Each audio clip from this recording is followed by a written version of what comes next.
Well, here we are, filming from my home during this coronavirus continuing pandemic. And today I want to talk about a realtor and how you might feel about them when you hire them to help you sell or buy a home. Some realtors are very successful, and other ones, well, they just don't do the job. So is your realtor a hero or a bum? It's the Real Estate Show.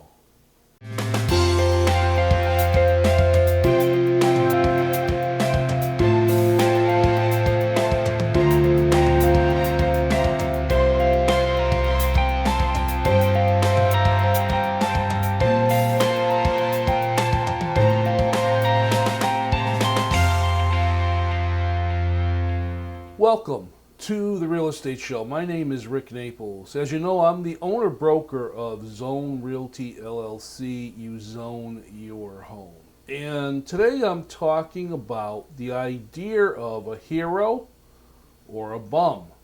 Now, first, let me kind of define those. And I don't want to be insulting to everyone or anyone. I'm basically saying that a hero is somebody who successfully accomplishes a deed or a task to a satisfactory result. In other words, in the case of a realtor, you've hired them to either sell your home or to help you find a home, and they succeed in accomplishing that task, getting the house sold or helping you find the home that you want to purchase. But sometimes that doesn't work out. You'll hire a realtor, and the realtor will list your home on the market, and the house just does not get a lot of activity. A lot of people don't come to see it. You never get a decent offer, and the listing contract expires, and you've been out there for 6 months now, and you're wondering, what happened. And perhaps when the realtor listed the property, that was the only time you actually saw them, was when they came out and did their presentation and, did all the paperwork with you, and then they kind of never talked to you again. So you kind of wonder, who is this realtor that I hired? Is this realtor, a bum? Did they really care? Did they try to sell my house? I mean, did they use tools to market it? Did they do anything to accomplish the task that I put my faith in for them to do? And like I said, if a house successfully sells, especially if the seller gets the kind of offer they feel they can work with, they're going to consider that realtor a hero. And we've had a lot of cases where realtors will put a home on the market, and because of the coronavirus and the pent-up demand of buyers that are out there, we're seeing some homes have multiple offers where they're actually selling for slightly over asking price because of the competition between buyers. So the seller looks at the realtor like, wow, this is fantastic. My realtor is a hero. But getting back to what I was saying is, let's say things don't go well.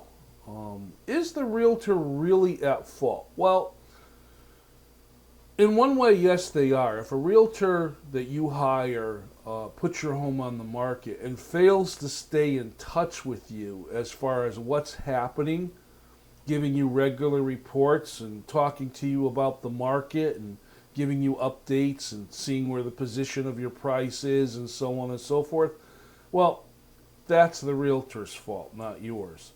Or let's say a realtor puts a home on the market and disappears, and you never see any efforts as to how they're marketing the home.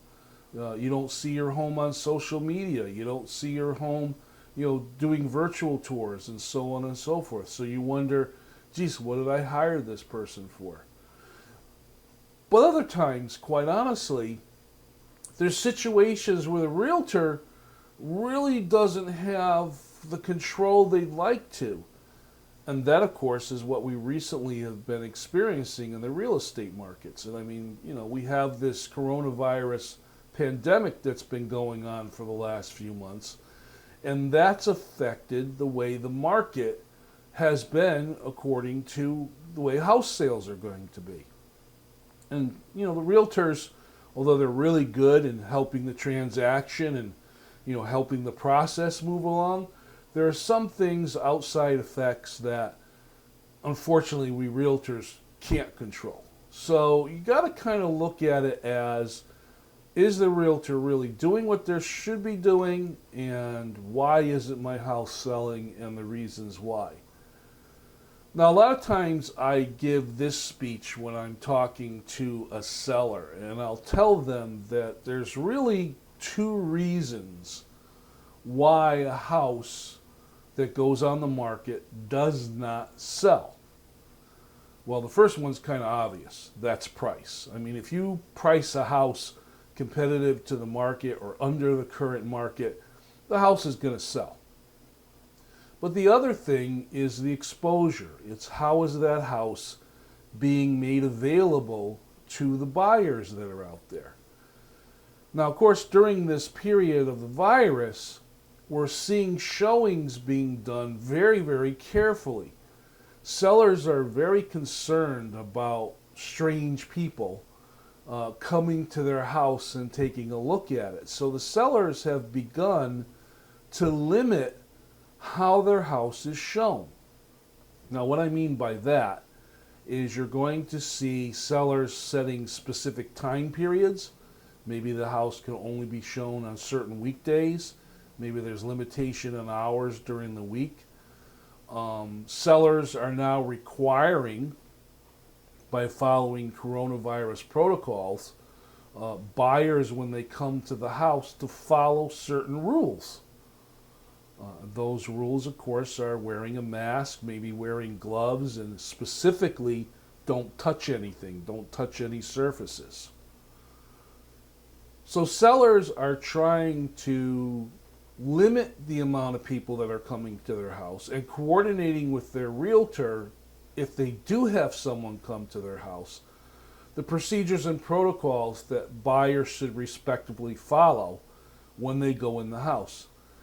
Now, you put that on top of not a lot of houses out there for sale, and the concerns, both on the seller and buyer side, as far as coronavirus is concerned, and you have a very interesting market. So sometimes you find the marketing of the house going along very slow.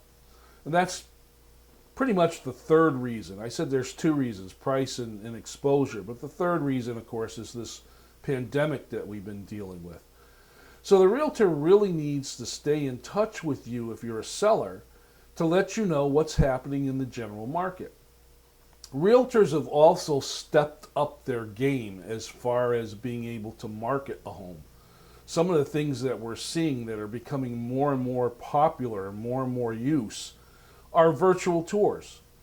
We're seeing FaceTime being used, where a buyer will ask the realtor that they've hired to go take a look at the home on their behalf, and it's only the realtor going through the home, of course following corona protocols, and the realtor will use their cell phone to film and talk while they're going through the house, while the buyer is sitting safely at home in another location watching the video as it's actually happening.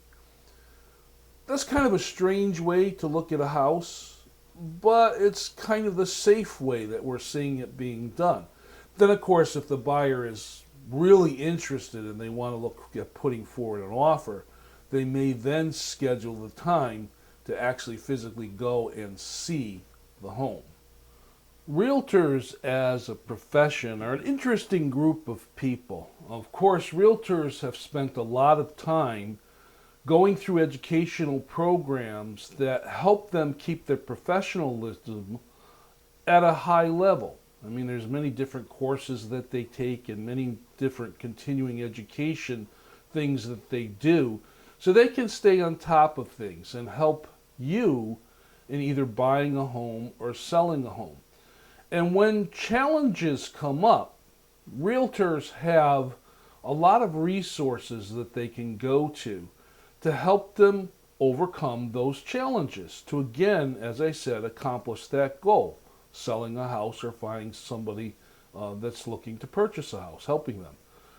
So realtors, being the interesting group of people they are, you have to remember also that they're independent contractors. What that means is they're self-employed individuals. So any self-employed individual knows that they don't earn an income unless they successfully complete the job that they've been hired to do. So it's pretty much a partnership between the seller and their realtor or a buyer and their realtor. Because quite honestly, if that realtor does not do their job, the realtor's not going to earn any money. And the realtor, just like all of us, has to make a living. Let's take a look at this presentation I put together, which is basically looking at realtors and the idea of being a hero or a bum.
You know, as a realtor, when you're going out and you're showing houses, a lot of us carry what we call our toolkits with us.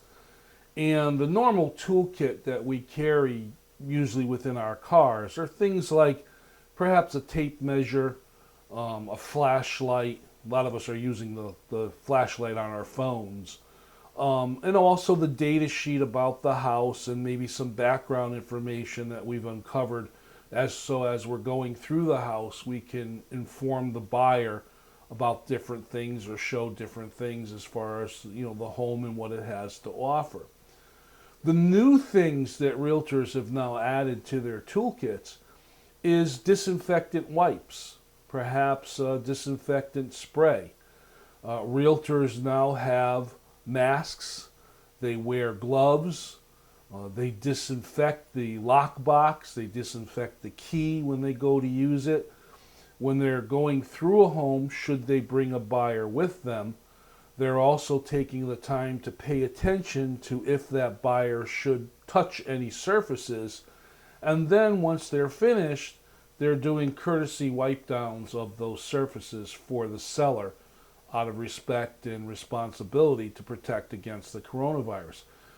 When I go out and I show a house with a buyer, I pretty much instruct them that they also have to wear a mask. If they have gloves, wear a glove. And don't touch anything while they're in the house.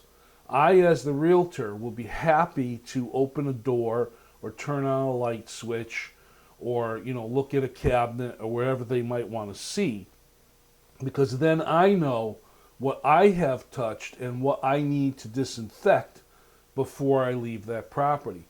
We're also seeing a lot of the realtors now, when they do schedule the showings, we don't have as many showings clumped together. Before the coronavirus, you'd go out on a weekend with a buyer and you might schedule 3, 4, 5, maybe even 6 houses to look at. So you're looking at a lot of houses within a certain time period for that buyer to go through. Well, because of the coronavirus, we're now finding that maybe that's limited to 1 or 2, because the realtor wants to take the time to not only follow the normal procedures when they're leaving a house, making sure lights are off and doors are locked and so on and so forth, but also to give them that extra 5 minutes or so just to make sure that if anything has been touched, they have that opportunity to wipe it down. And that's especially true when it comes to houses that are vacant.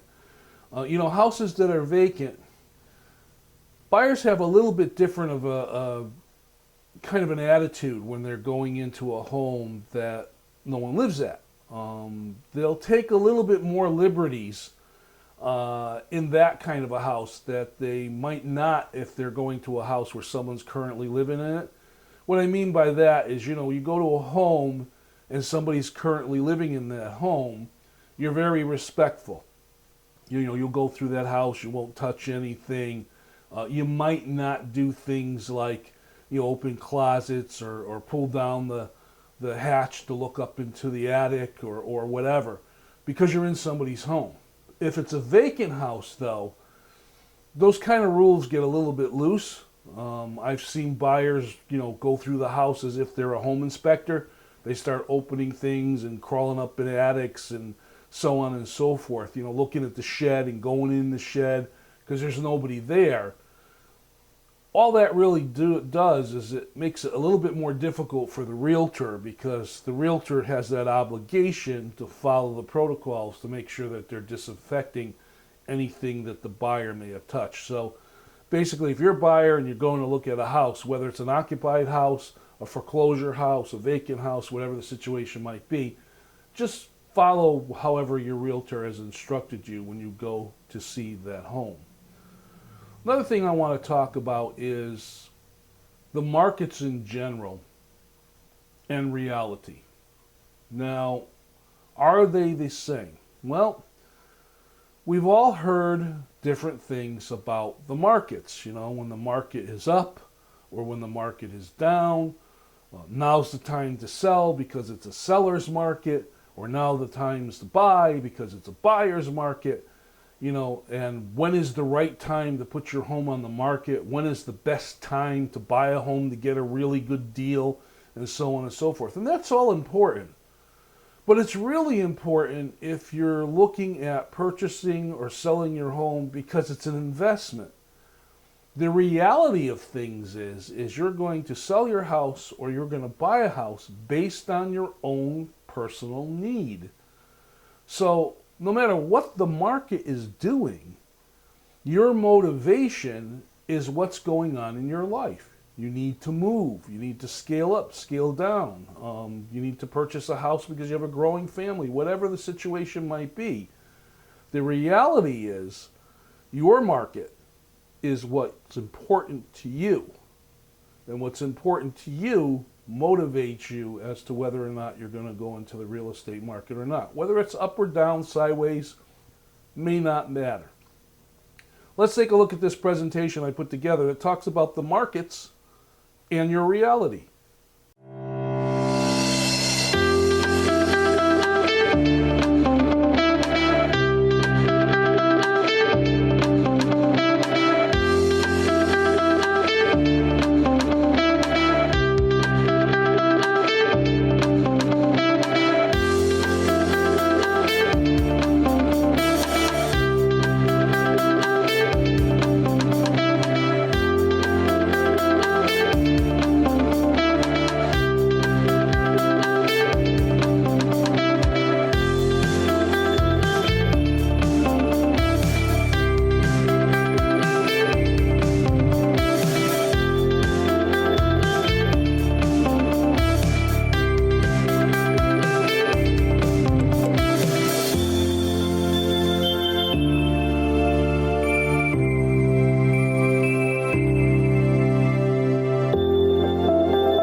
As always on the Real Estate Show, I try to present information that I feel is information you can use.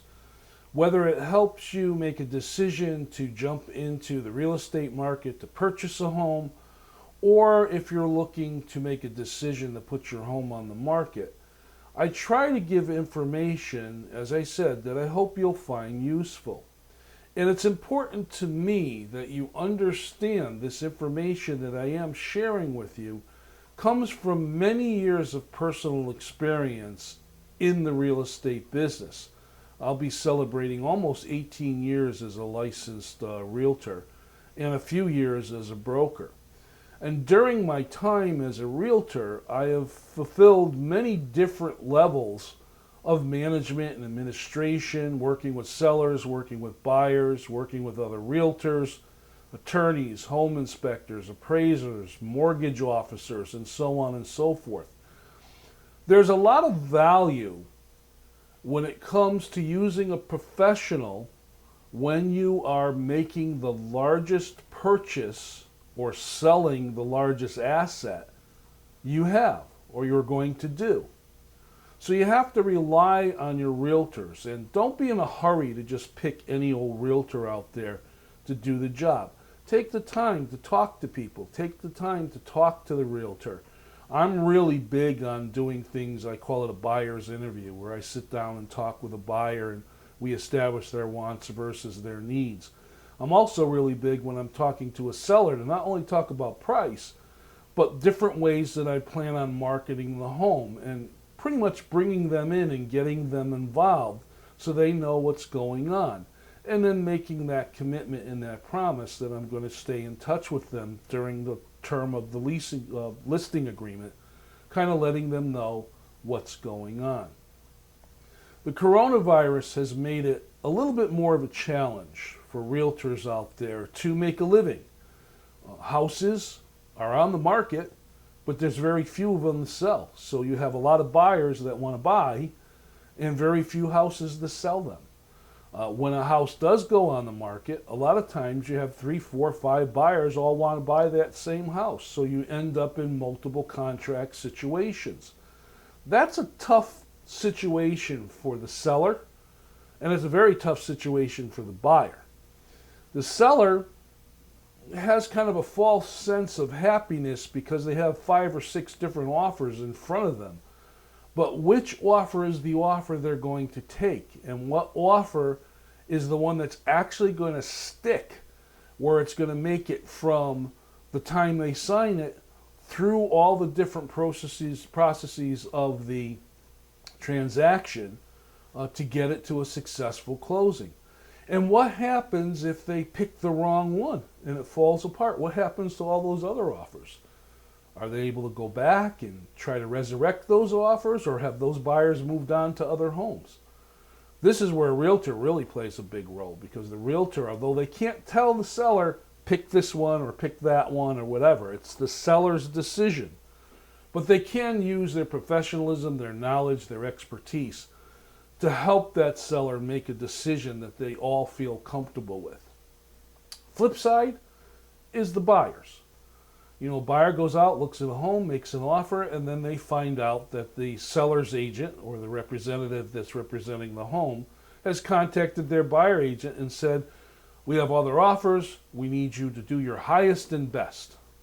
Well, highest and best simply means to the buyer, you got to be all in. You got to do the best you can, make the highest offer you can possibly afford, and have all your ducks in a row as far as a mortgage is concerned and the different things that are involved, so that hopefully the seller will pick your contract. Now I want to end this show with what I call the final word. And my final word here is, this is a challenging time. It's a challenging time to sell a home. It's a challenging time to buy a home. What we all need to do is work together. Work together 2 fronts. 1, to accomplish what we need to accomplish, sell the house or purchase the house. And also, while we're doing this, to be as safe as we possibly can and follow the rules and the regulations and the guidelines that have been put out there to try to protect ourselves as we're living in this unique situation. My name is Rick Naples. This has been The Real Estate Show. As always, I thank you very much for watching, and I'll see you next time.